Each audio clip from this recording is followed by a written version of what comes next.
The Great Rift, otherwise known as the Cicatrix Maledictum, has torn the galaxy in half. This warp anomaly has awoken ancient Xenos to once again wage war across the stars. The veil of reality flickers as warp demons pour out in droves. Coming off of the Vigilus campaign, Abaddon the Despoiler readies his armies to once again attack the Imperium of Man. But a demonic vortex opens up within his flagship.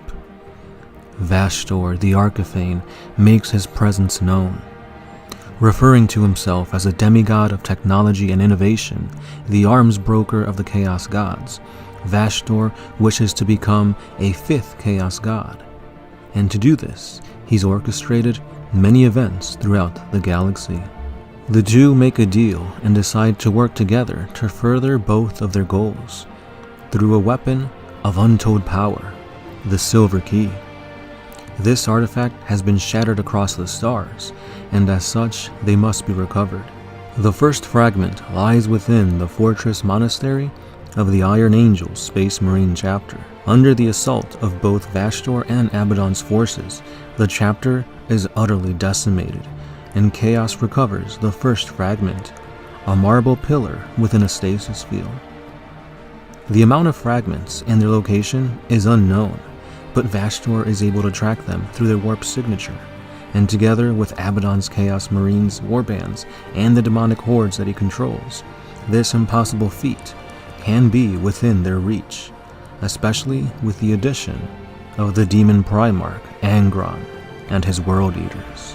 In order to transport this massive chaos force across the galaxy, Vashtor summons forth multiple space hulks from the warp, some millennia years old, and fuses them together to create these gigantic vessels of metal and demon, the Arks of Omen. These arks were then boarded and cleansed of any life form within. Abaddon then gifted these arks to his commanders and sent them off to gather the fragments of the key. A dozen arks streaked across the void, and blood began to spill. The Eldari were the first to piece together what exactly was happening here.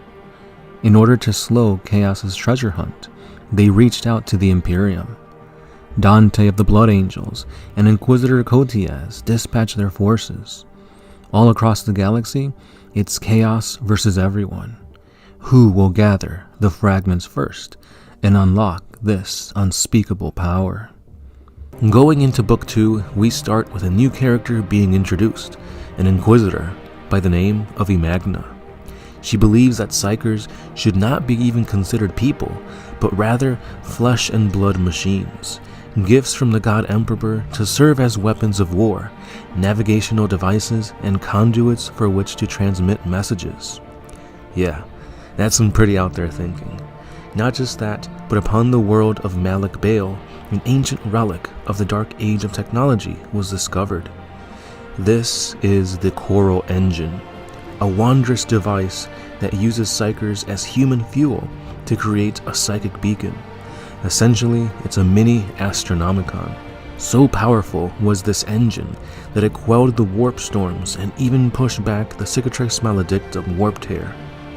The Inquisitor was beyond delighted to utilize the Coral Engine to push back the terrors of the warp. To further protect it, she allied with Fleet Master Abdonis, and they built a fortress around it. Months went by with this device being used, until a Grey Knight strike force teleported onto the fortress. Unbeknownst to the Fleet Marshal and the Inquisitor, the Coral Engine was giving off a powerful psychic beacon. It was drawing a massive force of World Eater Space Marines to it. And so began the preparations for war. Moving on to the Chaos side of things, we have Angron, who has allied himself with Vashtor and Abaddon, but this alliance is more of a means to rally his warband and to take out the Coral Engine, for this engine of psychic power causes him intense pain and anger, and so he wishes to quell this for his patron god, Gorn. However, Angron and his World Eaters weren't the only chaos force drawn to the engine. An Ark of Omen, piloted by 1,000 Suns warband, also set their sights on it. They sped off, trying to get there before Angron to salvage the machine for their own needs. But upon entering the Malik Bale sector of space, they were met with a massive battle-ready Imperial fleet, and they were utterly destroyed. Just as celebrations started, Angron's fleet roared in. The Chaos Force overwhelmed the Imperial force, and all-out war raged on. Amidst the massive void battles, Angron's flagship managed to break through and make planetfall on Malik Bale's surface. In response, a massive force of Astra Militarum, Sisters of Battle, and Space Marines also landed on the world, ready to fight and die, protecting the Coral Engine. Inquisitor E Magna ordered for all the failsafes to be shut off on the Coral Engine, and she began to push it to its full power. For what could go wrong if this Dark Age device is indeed a gift from the God Emperor? And that's when a shockwave of pure psychic power erupted, and all across the world, lesser demons recoiled back into the Immaterium. Angron pushed through this unimaginable wave of pain, and he summoned forth 8 bloodthirsters, all following in his wake. Finally, the warriors of Khorne managed to enter the chambers that housed the Coral Engine. The last line of defense was the Grey Knight Strike Force, Space Marines, and Inquisitor E Magna. They fought valiantly, but it was a losing battle. With the chapter master of the Space Marine Force torn in half, and the beheading of Inquisitor E Magna, Angron drove his bloodied axe into the psychic machine, ending his anguish. As he cackled at his victory, the Coral Engine detonated in a world-breaking explosion of psychic might. Angron and his bloodthirsters were torn apart from the Immaterium and blasted back into the warp. The planet of Malik Bale split in half. Insurmountable losses plagued both sides. The explosion carried on to the surrounding spacecraft, sending some reeling into the warp unprotected. But it only got worse from here. The insurmountable loss of life gave rise to the murder curse. All across this sector of space, both loyalists and traitors became stricken with Khorne's fury. Unable to differentiate friend from foe, Astartes, Sisters, and Astra Militarum fell to their own allies' arms. The sector fell to ruin with only the Grey Knights, the Sisters of Silence, and the Adeptus Custodes being immune to the murder curse. The book ends with Vastor materializing within the dead core of Malik Bale and claiming the fragment of the key for himself. At this point in time, Vastor and a Death Watch squad, who are actually Alpha Legion members, begin to besiege a secret watch station. This spacecraft belongs to the Inquisition, and they have been tasked to spy and keep tabs on none other than the Dark Angels. So we all know that the Dark Angels are very secretive about the way they act, and because of this, the Inquisition has kind of taken notice, and they're just keeping an eye on them to make sure that they're not going rogue, they're not falling to chaos, they're not doing anything that's going to harm the Imperium, which they have good they have a good point to do so, especially since we have the Fallen and the Dark Angels are hunting them and whatnot. So anyway, Vastor and the Death Watch squad, which again are actually Alpha Legion members, managed to find the whereabouts of the rock by laying siege to this watch station and summoning an ancient AI. So they ask this AI where the rock currently is, and they find its whereabouts. Meanwhile, on the other side of the galaxy, we have Tigurius and his force of Ultramarines who have been fighting against a Chaos Knight warband alongside that of the fallen Dark Angels. Now, just as the forces of Chaos are getting the upper hand, the fortress monastery of the Dark Angels reels from the Immaterium, and the rock is now in real space above the planet. Now, the rock brought half of the entire legion of the Dark Angels chapter to attack the traitorous brethren known as the Fallen below, but just as they're getting ready to make planetfall, another warp portal opens up, and guess who comes out? Vastor and his minions, along with a massive Ark of Omen.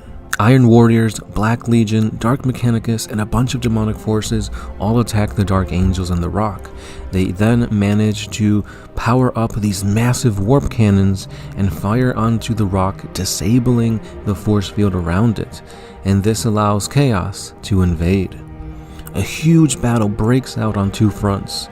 The surface war is a brutal one with heavy losses on both sides, but the real fight lays deep within the rock, as Chapter Master Azrael and his veterans protect the tunnels and secret chambers within. Try as they might, the angels get pushed back to the Nameless Gate, the last stronghold guarding the Dark Angels' deepest, darkest secrets. Vashtor can feel that the fragment of the Silver Key is really close, and he orders for an invigorated offensive, but Azrael holds true.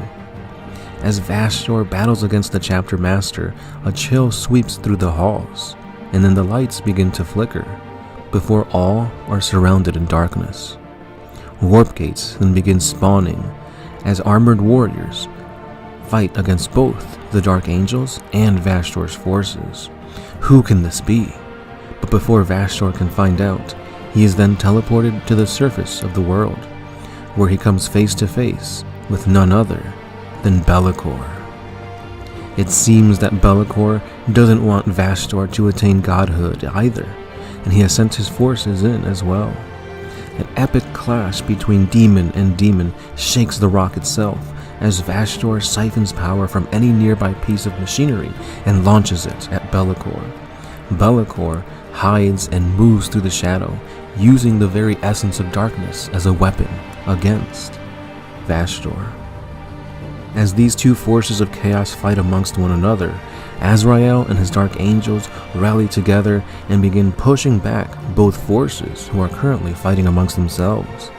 And then, the skies erupt with drop pods, as Tigurius and his Ultramarines have arrived to reinforce them. Knowing his plans have been foiled, Vashtor angrily retreats as Be'lakor cackles back into the warp. The Space Marines make quick work of the few stragglers of chaos left behind, and the Dark Angels then order the Ultramarines to leave the rock, or they too will open fire on them. Tigurius obliges, knowing all too well not to mess with the Dark Angels and their secrets. Vashtor then rages out at Abaddon, proclaiming as to why and how could he allow Be'lakor to attack when he's sworn allegiance to him. With 70% of the key fragments in their possession, why would his plans be stopped when they're so close to completion?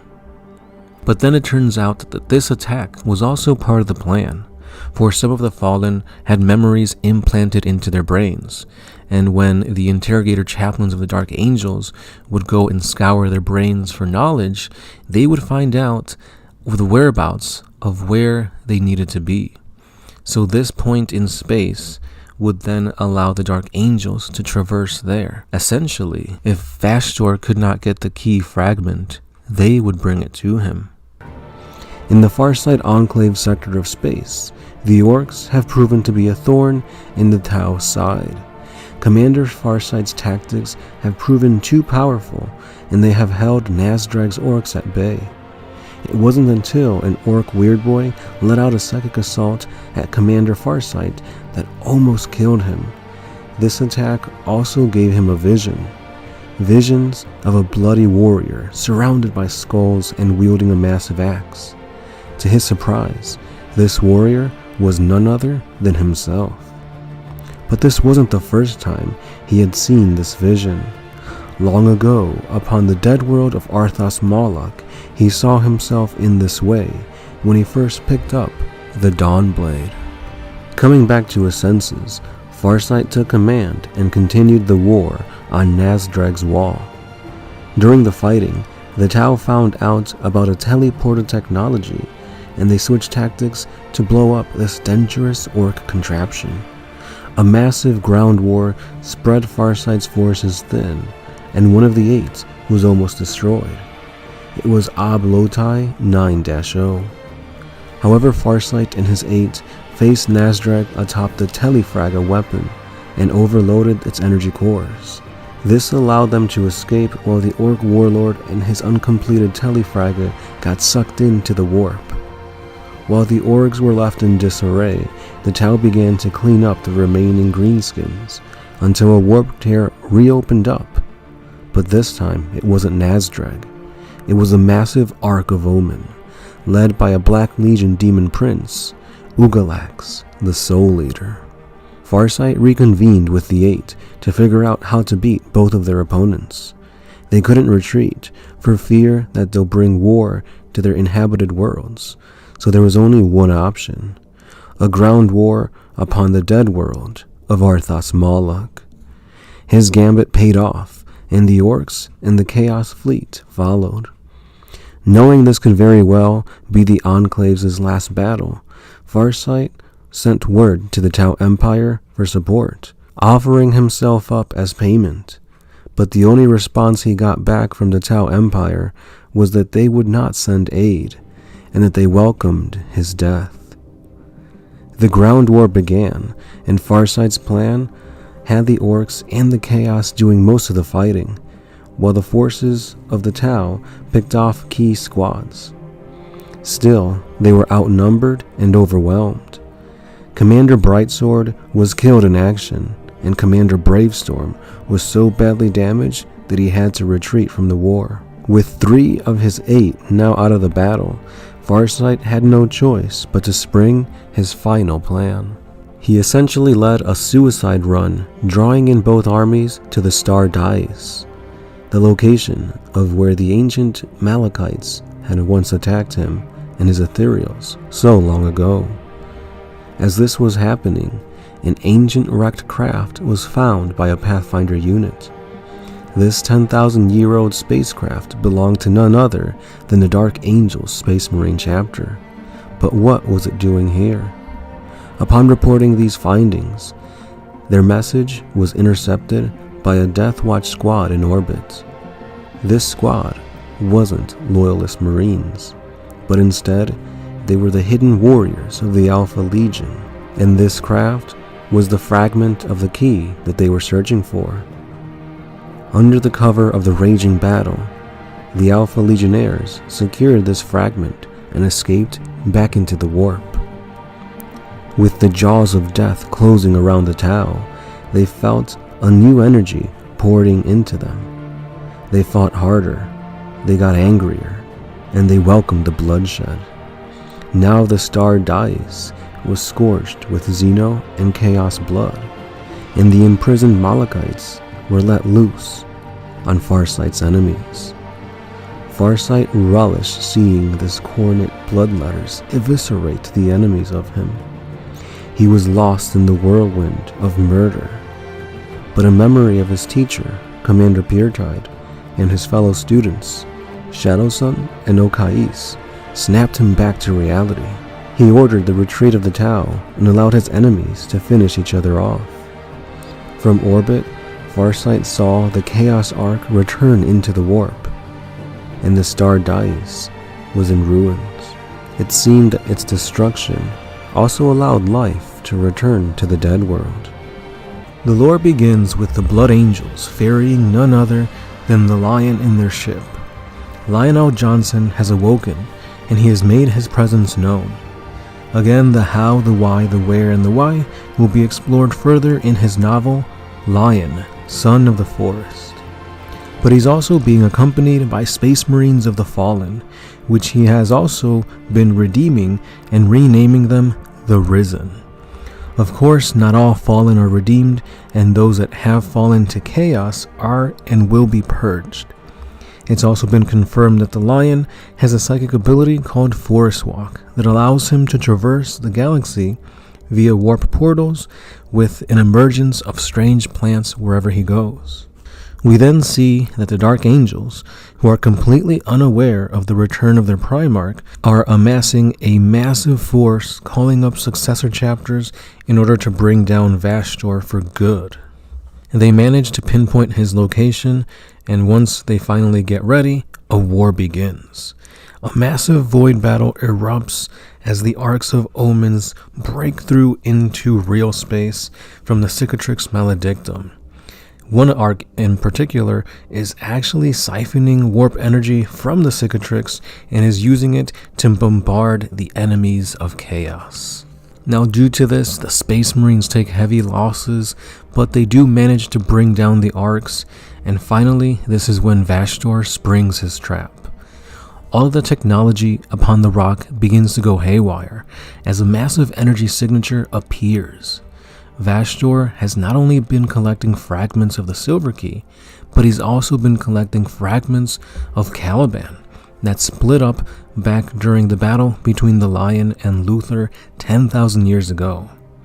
Now he has amassed a stitched together new Caliban that has spawned via Vashtor's Dark Mechanicus devices, and this is now a demon world that he calls Wormwood. The reveal of the Dark Angel's homeworld as a demon world sends them into a blind rage, and the battle intensifies yet again. Vashtor then also reveals to Abaddon that 2/3 of the key fragments have been created and that the last fragment is on the rock. Once retrieved, they could unlock the vault, but the location of the vault lies not in real space nor in the warp, but within the passages of the webway. Inside this vault, Abaddon can claim his super weapon, which has also been revealed that it was used during the War in Heaven. But whether if it's Old One design or Necron tier, that's yet to be revealed. Going back to the battle on the surface of Wormwood, the Dark Angels and the Unforgiving are fighting the forces of the World Eaters. Their second wind helps them in annihilating the Coordinate Marines, but an explosion of blood summons forth Angron into real space once again. The Red Angel quickly turns the tides of war, and now it's the Dark Angels who are on the defensive. But out from the smog-filled sky, a squad of golden-clad warriors erupt, raining down a hail of bolter fire upon the Demon Primarch. Dante and his sanguinary guard have arrived, and thanks to the Blood Angels, Azrael, who had been trying to fend off Angron, finally gets that much-needed backup. The Void War above continues as yet another Chaos fleet enters this sector of space. But this fleet is also just a distraction, for Vashtor then begins to communicate with something deep within the rock, the Tuchula engine. It is revealed that Caliban has actually been a very important planet to that of the Old Ones so long ago, and upon it resides an ancient sentient navigational device, and this device is the missing 1/3 of the Silver Key. This engine allows for safe, fast, and efficient means of warp travel without the need of the Astronomicon, and once combined with the key fragments, it is also able to create and destroy interdimensional pathways, which allow them to search for the lock within the webway. Vashtor speaks to the machine spirit of the Tuchula engine, asking it if it wants to merge with the other fragments, and the engine agrees. The battle against the rampaging Angron is almost over, as most of the Sanguinary Guard have died a most painful death, either getting torn in half or crushed to mere bits. Dante has also taken heavy damage and is now at Angron's mercy. But just as the final death blow is about to be swung, ethereal vegetation seeps through the cracks of Wormwood, and out from the warp gate, the Lion arrives. The battle between Primarchs shakes the demon planet, as the world, too, begins to mutate. Angron and the Lion are evenly matched. Attacks that would kill any other combatant are parried aside, as Lionel Johnson's expertise swordsmanship is put to the test. However, the longer the duel goes on, the angrier Angron gets, and although he's swinging harder and faster, he's now making more and more mistakes, until finally the Lion capitalizes on this and skewers Angron through the heart with fealty, his sword. Johnson then brings down the Emperor's shield on the Demon Primarch, decapitating him and sending him reeling back into the Immaterium. Even though Angron has been banished, the war is still taking its toll on the Space Marine forces. It seems as though the Dark Mechanicus and their demons are endlessly spawning through the depths of Wormwood, and the Lion sees no way for them to come out victorious, and so a retreat is ordered. The book ends with the Dark Angels and the Blood Angels losing the war, but avoiding any important characters dying. Meanwhile, it seems as though Chaos has won. Vashdor has now all the fragments for his key, and their search for the lock begins. For GW has taken a page from Marvel's end credit scenes, and we get a little bit more lore as Inquisitor Kotiaz learns of the consequences of the Arks of Omen, and an order is sent out to deploy all Inquisition assets before it's too late. And that brings us to the end of the final book of the Arks of Omen, Book 5, The Lion.